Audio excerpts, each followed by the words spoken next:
maaga pa lamang naging produktibo na ang mga araw ni Pangulong Ferdinand R. Marcos Jr. sa Melbourne, Australia. At kabilang sa positibong resulta nito ay ang bilyong-bilyong investment sa ating bansa.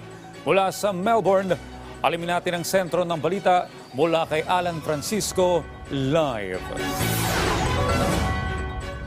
Mamuhunan sa Pilipinas, yan Audrey ang panawagan ni Pangulong Ferdinand R. Marcos Jr. sa mga negosyante dito sa Australia sa nangyari ngang Philippine Business Forum kanina. Nangyari yan Audrey sa sidelines ng ASEAN-Australia Special Summit. Sabi ni Pangulong Marcos, kasunod ito ang inaasahang mas maigting na pagtutulungan ng Pilipinas at Australia, partikular na sa usapin ng climate change at energy transition. I invite esteemed Australian businesses to consider the Philippines as a reliable partner that can support your expansion and operations. Let us embark on a journey of strengthened economic ties, mutual growth, and shared successes. Pag-ibigay din ni President Marcos, ang presensya ng mga Filipino business leaders sa event na ito ay patunay na pinalalakas ng Pilipinas ang pag-ugnayan sa usapin ng pagnegosyo at iba pang aspeto. Tinukoy rin ni Pangulong Marcos ang mga hakbang ng legislative branch para mapaayos ang sektor ng pagnegosyo sa bansa, gaya ng pagpapabilis ng business registration, infrastructure development, tax reform at ang public-private partnership.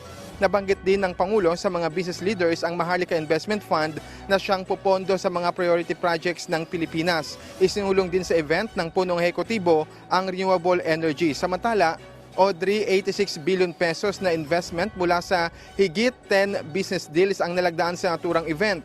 Ayon kay DTI Secretary Alfredo Pascual, makatutulong ang mga ito sa pagpapaunlad ng ekonomiya.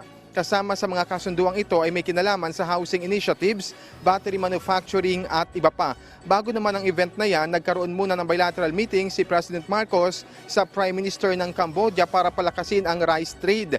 Napag-usapan din nila ang double taxation at pagpapaunlad ng ease of doing business. Natalakay rin ang pagpapalawig ng flight connections para sa tourism destinations at ang pagpapalakas ng depensa. Audrey, in a while ay magkakaroon ng speaking engagement si Pangulong Marcos habang mamayang gabi naman ay magaganap yung meet and greet with the Filipino community ng punong ehekutibo. Audrey, sa mga sandaling ito, andito ako sa Media Center ng ASEAN-Australia Special Summit. Live mula rito sa Melbourne, Australia,